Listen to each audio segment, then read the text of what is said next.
Hello friends, welcome back to my channel. एक important video लेकर आया हूं जो कि आप सबके काम आएगा। इस वीडियो में हम डिस्कस करने वाले हैं कि जो कैंडिडेट्स एमपी कोऑपरेटिव सोसाइटी को लेकर जो तैयारी कर रहे हैं उनका स्कोर कैसे बढ़े और क्या उनकी एग्ज़ाम की स्ट्रैटेजी होनी चाहिए और ऐसे कौन से टॉपिक्स हैं जिनको उनको मोस्ट इंपॉर्टेंट पहले कवर करने चाहिए। इस वीडियो में हम सारी बात डिस्कस करने वाले हैं। तो चलिए वीडियो को शुरू करते हैं। तो जैसा ये जो सिलेबस है हमारे पास उसमें है 5 subject: computer knowledge, reasoning, English, general awareness और क्वांट। तो हम इसी ऑर्डर में फॉलो करेंगे किस टॉपिक में, सब्जेक्ट में क्या क्या टॉपिक पढ़ने हैं। सबसे पहले जो सब्जेक्ट है वो है हमारा कंप्यूटर, जो कि 40 क्वेश्चन रहेंगे और 20 मार्क्स का रहेगा। इट मीन्स आपका जो एक क्वेश्चन है वो हाफ मार्क्स का रहेगा। ये जिन लोगों का कंप्यूटर सब्जेक्ट अच्छा है ये उन लोगों के लिए तो बहुत स्कोरिंग रहेगा, यहाँ से आराम से 15 से 20 मार्क्स आराम से गेन कर सकते हैं। लेकिन जिनका कंप्यूटर वीक है उन लोगों के लिए ये मैं टॉपिक्स बता देता हूँ। मेजर क्वेश्चंस इन टॉपिक्स में से कवर होते हैं। तो आप चाहो तो पेन पेपर लेकर किसी पेपर में या कॉपी में ये लिख लेना, जिससे आपके कंप्यूटर के क्वेश्चंस बनने लगेंगे। मैं आपको टॉपिक्स बता देता हूँ जो आपको कवर करने हैं, क्योंकि ये जो टॉपिक्स है मेजर क्वेश्चंस यहीं से आएंगे एग्जाम में। और अगर आप लोग कहेंगे तो मैं आपको लास्ट ईयर बोले तो पिछली बार जो एग्ज़ाम हुआ था 2023 या 24 में, अगर आपको वो क्वेश्चन पेपर चाहिए होगा तो बताना, मैं शेयर कर दूंगा। तो सबसे पहले मैं आपको कंप्यूटर सेक्शन जो है उसके टॉपिक्स बता देता हूँ जो जो आपको पढ़ने हैं। सबसे पहला जो टॉपिक है वो है फंडामेंटल ऑफ कंप्यूटर। इस टॉपिक में से जो भी बेसिक्स कंप्यूटर के रहते हैं, बेसिक्स क्वेश्चन आ जाते हैं, तो ये आपको कंप्लीट करना ही करना है। नेक्स्ट टॉपिक जो है वो आपका है कंप्यूटर की जनरेशंस। एग्जाम में हमेशा क्वेश्चन आता है कि ये वाला जो कंप्यूटर है वो किस जनरेशन में है, या जो लैंग्वेज है वो किस जनरेशन से रिलेटेड है। इस टाइप के क्वेश्चन एग्जाम में हमेशा आते हैं। नेक्स्ट जो टॉपिक है वो आपका वो है इनपुट और आउटपुट डिवाइसेस। एग्जाम में क्वेश्चन हमेशा ये आता है कि इसमें से कौन सा डिवाइस जो है वो आउटपुट है, कौन सा डिवाइस वो इनपुट है, या किसी एक हार्डवेयर का नाम दे देगा और वो आपसे पूछेगा कि ये जो है वो इनपुट डिवाइस है या आउटपुट डिवाइस है ना। नेक्स्ट टॉपिक जो है वो कंप्यूटर मेमोरी है और उसकी शॉर्टकट कीज़ आपको याद करनी है कंप्यूटर में। और कंप्यूटर जो मेमोरी, जो प्राइमरी और जो सेकेंडरी मेमोरी जिसको हम बोलते हैं रैम और रोम, वो आपको अच्छे से कवर करना है।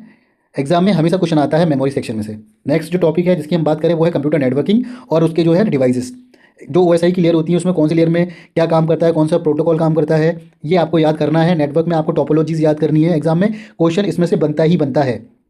नेक्स्ट है वो आपका वर्ड प्रोसेसर में, एमएस ऑफिस में, जिसमें वर्ड, एक्सेल और पीपीटी आपको अच्छे से पढ़ना है, कवर करना है। इसमें से शॉर्टकट्स आते हैं, या वो आपसे पूछ लेगा कि इसमें से इस चीज़ का शॉर्टकट क्या है, मेल मर्ज किससे रिलेटेड है, या जूम साइज पूछ लेगा। तो आपको ये वर्ड प्रोसेसर है वो अच्छे से पढ़ना है। इसमें 3 जो आते हैं, एमएस वर्ड, एक्सेल और पीपीटी, अच्छे से करना है आपको प्रिपरेशन। नेक्स्ट जो टॉपिक है कंप्यूटर हार्डवेयर और सॉफ्टवेयर, आपको ये टॉपिक भी अच्छे से करना है। एग्जाम में हमेशा क्वेश्चन जो है इस टॉपिक में से फंसते हैं। नेक्स्ट जो आपका टॉपिक रहेगा कंप्यूटर में वो है ऑपरेटिंग सिस्टम। हमेशा इसमें क्वेश्चन आता है कि इनमें से कौन सा ऑपरेटिंग सिस्टम है या इनमें से कौन सा ब्राउज़र है, क्योंकि मोस्टली ये सारी चीज़ें रिलेटेड है वो ऑपरेटिंग सिस्टम से रिलेटेड है। तो आपको ये जो इंपॉर्टेंट टॉपिक्स थे कंप्यूटर सेक्शन के वो आपको करने ही करने हैं। अगर ये सारे टॉपिक्स आप कवर करते हैं तो आपके 15+ मार्क्स आराम से आ जाएंगे। अब नेक्स्ट जो हमारा सब्जेक्ट था वो था हमारा रीजनिंग सेक्शन।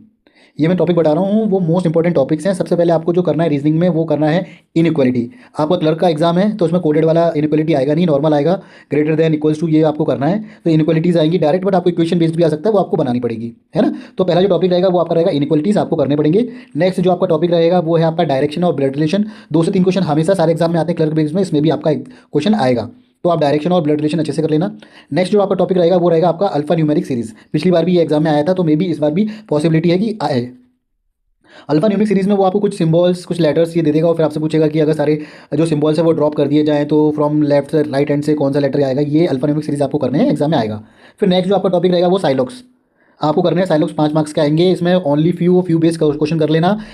पिछली बार भी ये इसी पैटर्न पे जो थे वो क्वेश्चन आए थे, तो आपको साइलॉक्स करने हैं इस लेवल के कर लेना कि आप एग्जाम में बना पाओ। फिर बात करते हैं सीटिंग अरेंजमेंट और पजल की। फ्लोर बेस्ड पजल एग्जाम में आएगी, देखना आप अच्छे से कर लेना। जो बैंकिंग एस्पिरेंट है उनसे बन जाएगी, लेकिन जो अभी बहुत से लोगों ने नए कैंडिडेट है जिनको फॉर्म भरा है उन लोगों ने, तो उनके लिए ये बहुत अच्छा रहेगा। ठीक है, आपको फ्लोर बेस्ड पजल करनी है, सर्कल बेस्ड करनी है जिसमें इन और आउट दोनों कर लेना, पैरेलल पजल कर लेना, और मंथ बेस्ड। ये जो है मैंने जो बताई है ये हर एग्जाम में पूछते हैं और इस एग्जाम में भी जो है पॉसिबिलिटी है पूछा जाए। फिर नेक्स्ट जो आपका रीजनिंग का टॉपिक है वो है आपका डेटा सफिशिएंसी। अब जो हम नेक्स्ट जो सब्जेक्ट है हमारा वो है हमारा इंग्लिश सेक्शन। बहुत से लोगों का ये जो है स्कोरिंग सब्जेक्ट भी रहता है और बहुत से लोगों की इंग्लिश वीक रहती है। तो आप ये है कि जो मैं टॉपिक बता रहा हूँ वो आप अगर अच्छे से कर लेते हैं तो आपका जो मिनिमम कट ऑफ है वो तो निकलेगा निकलेगा, मार्क्स भी अच्छे आ जाएंगे।